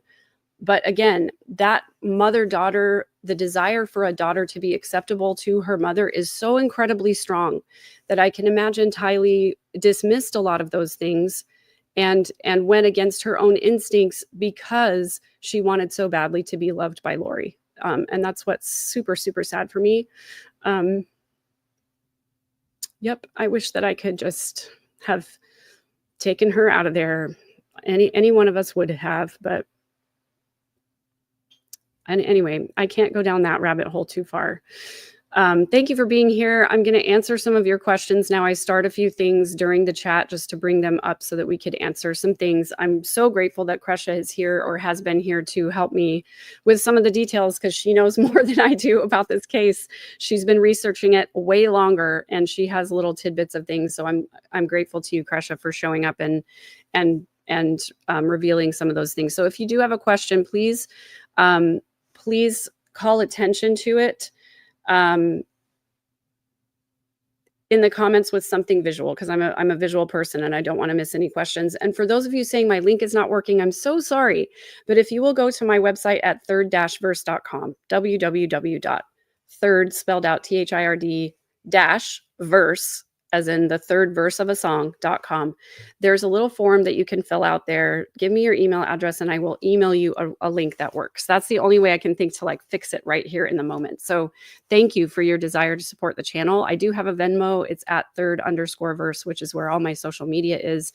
But if you want to join the community where I do my bonus content and my more personal information, please go to my website and fill out the little form, the contact form with your email address, and I'll email you a working link to my community. So appreciate you being here. Thank you for liking. Thank you for subscribing. Latter Daily Digest says, could Lori have called Charles to come back to the house and simply told the police he went back in to retrieve the phone? Of course. Yeah. I mean, Lori could have told Charles to come back inside, or she could have said that she had the phone or something. All we know, all we can be certain of all the time is that Lori is a manipulator. She wants what she wants and she will do whatever it takes to get what she wants, which is she wants control. She wants power. She wants supply. She wants money. That's all she really cared about. Even the relationship with Chad, I think, was proximity to power. I don't think that there was real physical attraction there. I think that it was attractive that he was saying that he was a prophet and that he had near-death experiences and that he was a spiritual person. And the bonus that he called Lori a goddess. She wanted to be close to him for those reasons. So all I can say for certain is that whatever happened that morning, it was by Lori's design. She told Alex what to do, how to act. She told Tylee what happened. She got her narrative out there. And lo and behold, they were released with self-defense. And Diana, this is so true. Narcissistic manipulation is no joke, and kids are the most susceptible because they're hardwired to need their parents' love and acceptance. And that is so true. I go over this a lot in my course on how to identify and defend against manipulation and control. I was surrounded by narcissists my entire life, including Lori and her family. A lot of her family members had these narcissistic traits. And it's so important to learn how to spot them so that you don't fall prey to them anymore, and to learn how to heal from that type of abuse. It's a specific thing, and a lot of therapists are not trained in narcissism or narcissistic abuse. And so I'm not saying as a substitute for therapy, but as a supplement to understanding these things better. So yeah, Ravina, I agree with you. Saw him as a stepping stone to more power. So the last Goonie asks, are these just hearings? When does the actual trial begin? So this is a motion that was filed by the prosecution. They haven't had a hearing on it yet. They also haven't had a hearing on Lori's motion to dismiss both cases, or Lori's motion to deny Court TV access to record the actual trial, record, stream, distribute the actual trial. So I'm imagining that at some point the judge is going to call a hearing for these motions, or he's just going to rule on them like he did with one of Lori's previous motions. The jury selection for this trial starts on March 31st, and the prosecution has indicated that they might take 2 to 3 weeks, even longer, to voir dire the jury in person to make sure that they get an impartial jury. And then once the jury has been selected, the prosecution will try their case, which they estimated to be about 2 weeks. So the actual trial may not start until mid-April. So we don't know exactly when the actual trial is going to start, but jury selection is scheduled to begin on the 31st, barring any other kind of crazy thing going on. So I'm going to keep you posted. I'm going to continue to go live every time something is filed so that we can talk about it and the implications for the case, and just keep track of what's happening with Lori and her representing herself pro se in this conspiracy trial in Arizona. Flygirl 517 says, Megan, I wondered if Tylee may have eventually told her mom that she was going to tell the truth of what she knew to the police, and that was why she was violently unalived. Honestly, I think that getting rid of the children was part of the plan all along. I think it was part of the plan from the time that Chad and Lori started talking, when they first started hatching this plot to be sealed in the temple by a friend or whatever. I think that was part of their plan. Their whole plan was for them to be together to gather the 144,000. And I think the narrative that Lori put out there was like, I know what's going to happen at the end times. It's going to be horrible and horrific. I don't want my kids to go through that. And then lo and behold, they were possessed. I think the whole plan was just for Lori and Chad to be together and to live out their sick, twisted delusion with no quote unquote attachments. So unfortunately, I don't think Tylee, and I don't know, I'm speculating. I don't think Tylee necessarily told her mom she was going to go to the police, unless once Lori called Tylee a zombie, Tylee was afraid for her life. And maybe she did say that at some point, or maybe she did try to contact police or something like that. I don't know. Either way, it's just a horrible tragedy, and just disgusting to me that, you know, even knowing Lori's delusion and her behavior, that she would go to these lengths. It's just, I think it's probably the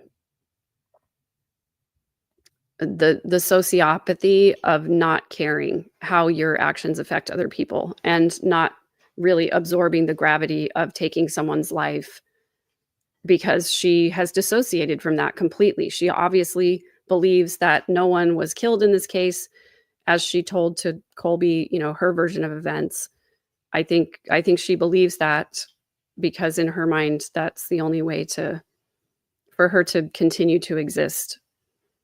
So, and I agree with you somewhat here, Nicole. I don't believe Tylee could even know the truth, because she was so gaslit by Lori all the time.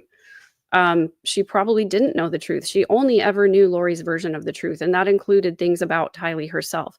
She probably made most likely, and this is a narcissistic trait, she most likely devalued Tylee every chance she could get to keep Tylee small, to keep her quiet, and to keep her loyal to Lori. And that is disgusting and horrible. Thank you, Lamisa, for saying this. I do always carve out time for self-care and healing and recharging, and I will do a lot of that after this today. So I appreciate you guys. She was humming How Far I'll Go, and then she was humming I Won't Say I'm in Love from Hercules. So yes, this is possible. I don't remember the exact timeline of when she was called that. Yeah, full-on sociopath, zero empathy skills, even for her kids.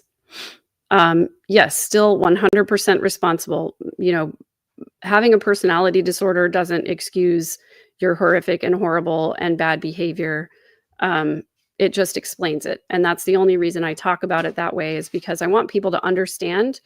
We all know a Lori. We all know somebody who is manipulative and controlling. Hopefully they don't go to these lengths or this extreme, but this is why I talk about it, because I don't want it to get there for anyone else. That inability to take responsibility for your actions is absolutely a trait of narcissistic personality disorder, although I don't think she's been necessarily diagnosed with that. There was a personality disorder referenced in her last trial, but never clarified exactly what that was. But, you know, these cluster B, cluster C personality disorder traits, Lori has exhibited them ever since she was a teenager. And I certainly experienced being on the wrong side of Lori's manipulation, you know, throughout my time involved with her. And it's horrible that, you know, that Tylee had to go through this, and JJ had to go through this as well. So I'm going to try to finish these comments and questions here, guys. Thank you for being here with me for such a long time. And thank you, Kresha, for being so gracious and coming on my channel and allowing me to delay your live. Marie J says it's so confusing to have people talk about what a good parent Lori was and then find out that Tylee was living with others. It's like Tylee was inconvenient from the beginning. Exactly. Lori was not a good mother. She was not ever a good mother. She pretended to be a good mother. She checked a lot of the boxes. She performed empathy in public. She performed good mothering in public. She wanted to appear to be a good mother. I think that's part of the reason she wanted to adopt JJ with Charles, is because, you know, who else but a saint would take in an autistic child? So I think she absolutely was never a good mother. I think she only did the mothering things to be seen as an acceptable person and to gain supply, to be heralded and lauded as somebody who was doing all the right Mormon things and who was, you know, a good parent. She wanted people to see her that way. That's the only reason people say that, is because she manipulated people. She had a public veneer, and then in private, she was very different. And also, not only just in private, but alone with Tylee, alone with JJ, alone with Alex, alone with Charles. She was a different person alone with an individual than she was in public. Anne says the DA can't question Tylee about her statement and find out how much Lori coached her. Exactly.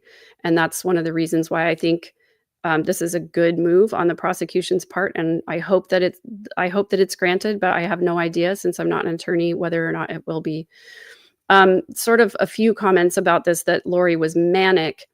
I don't necessarily see the mania, because manic implies, you know, sort of really high and wired at sometimes, and then also really low. And I didn't ever see the lows. So one of the first interview questions that I got asked back during Lori's trial was, did you ever see a compassionate, empathetic side of her? Or did you ever see her cry or be upset? I think it was Joel Waldman on Surviving the Survivor who asked me, you know, did Lori ever say, man, my life is a mess.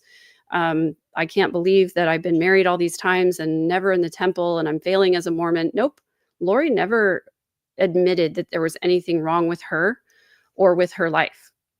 She had this view that she was a perfect specimen of everything, and I never saw her once express any regret for any of her actions or anywhere that she was in her life. As far as Lori was concerned, she was always on top of the world. Everything was wonderful and things were going exactly the way she wanted them to. And if it wasn't, it was somebody else's fault. And she would tell you who else's fault it was, and she would tell you why, and she would make up whatever story she had to get you to believe her. That's how she was.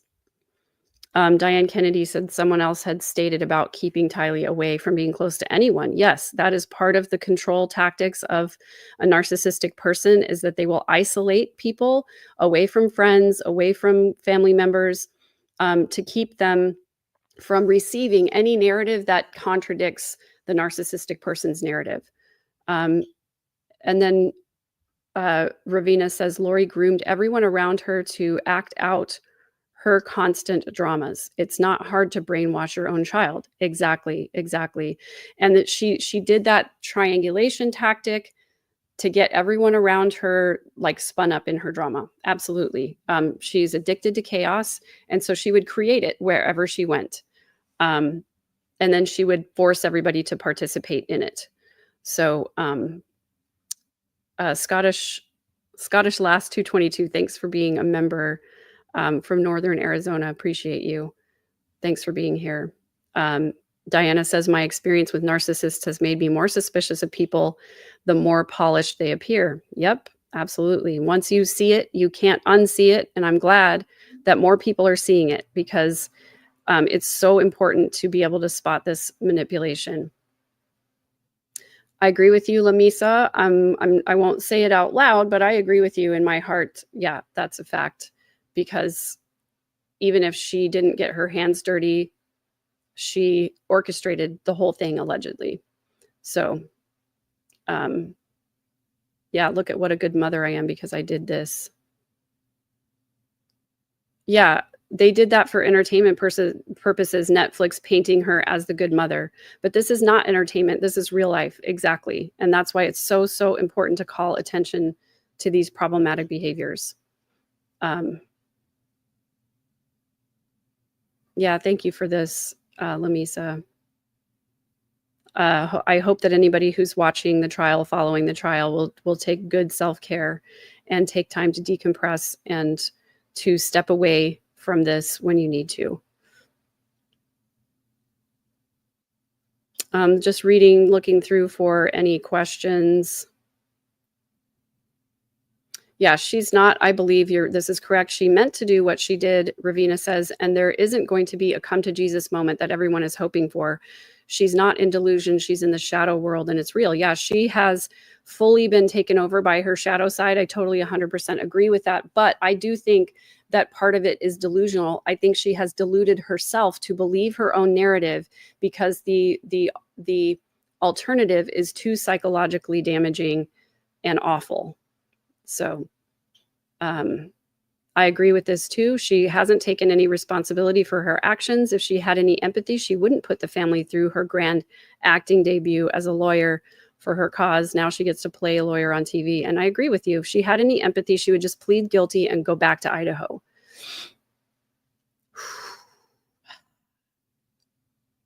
Thank you. Thank you, Marjorie.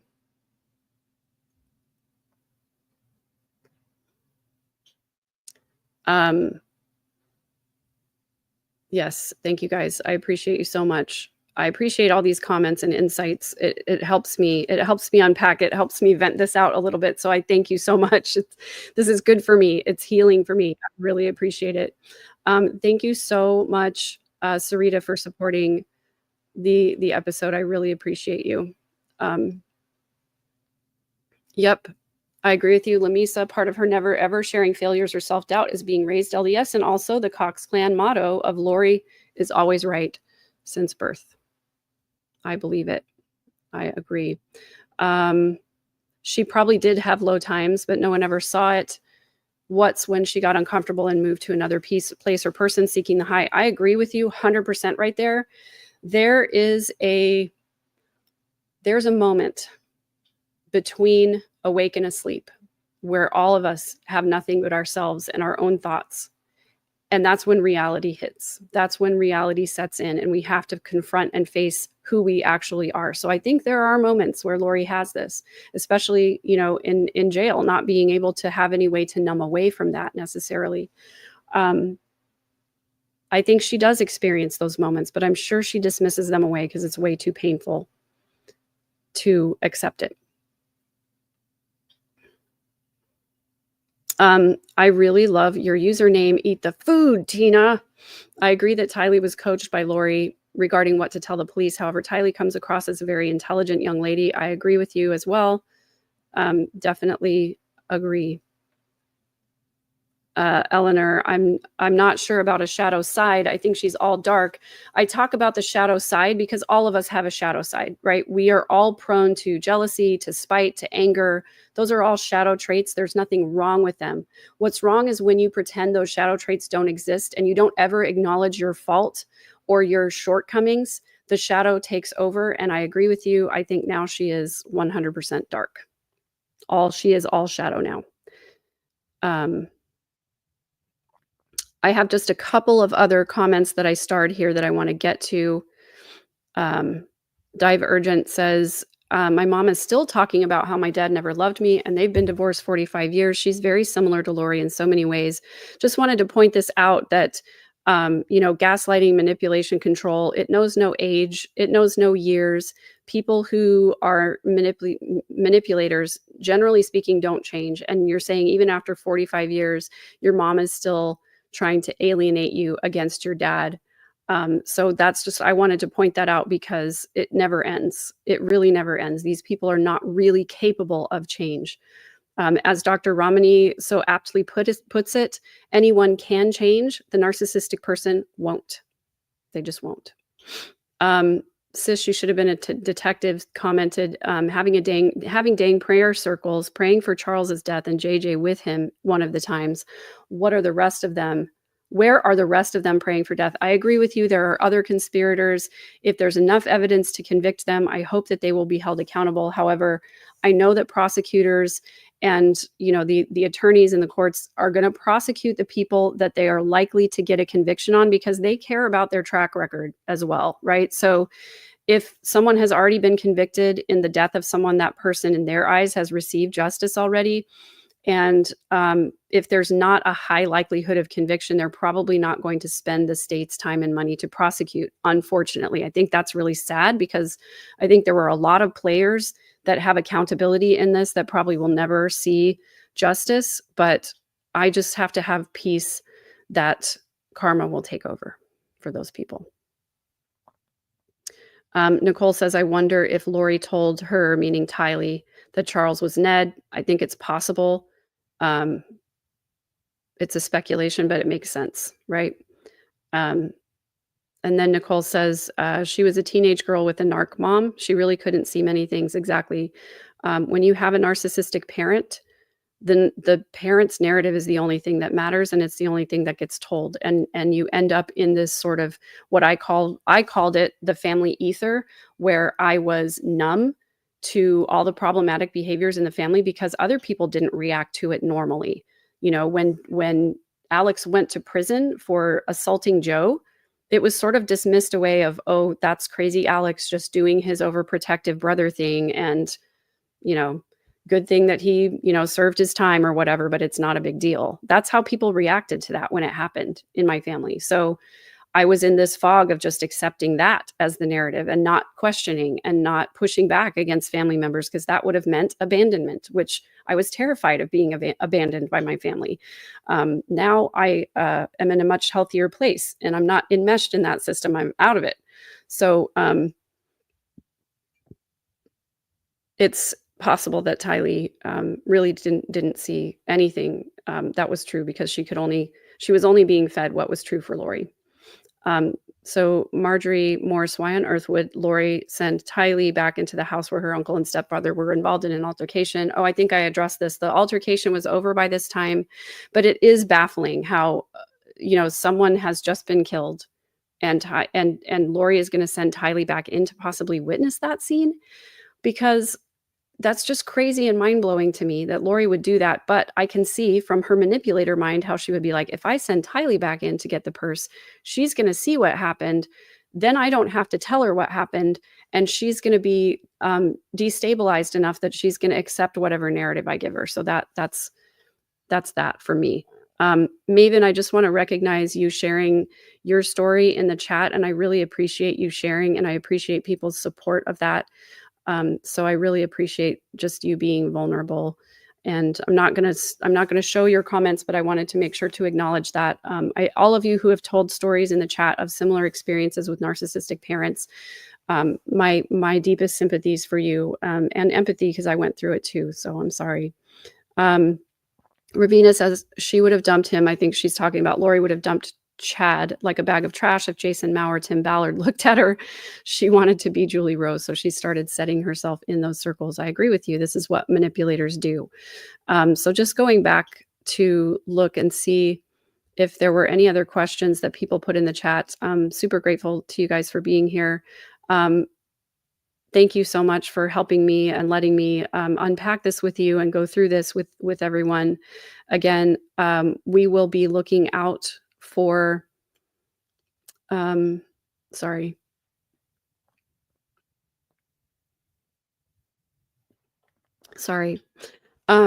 We will be looking out for a response from the judge to this motion and also to Lori's 2 previous motions to have the cases dismissed and also to have court TV banned from using cameras in the courtroom. So I will be covering all of the information that comes out. So stay tuned, subscribe, hit the notifications so that I'm trying to do better about pre-announcing my lives, because I think part of the problem with people not receiving notifications is that I would just go live impromptu without setting it up and scheduling it. So I'm trying to do better to schedule it in enough time for people to get a notification about it. T. Adams asks, do you think her parents are proud of her playing attorney? I don't. They are sick too. I hear a lot of Barry's voice in Lori and her motions. And so I think that she's probably taking a cue from Barry on that, her father. So I think he probably is proud of her representing herself, although I hope that there is at least some acknowledgement on their part of what a horrible human being she's become, but I have no idea. So we'll find out, I guess, if we see them at the trial. Janice and Summer were there for Lori's last hearing. So we'll see what happens. All right. I need to jump off, you guys. I hope you have a wonderful day. Please take some time to take care of yourself today, because if you don't take care of yourself, you can't take care of anyone else. Thank you for being here, and I will see you again soon. Take care.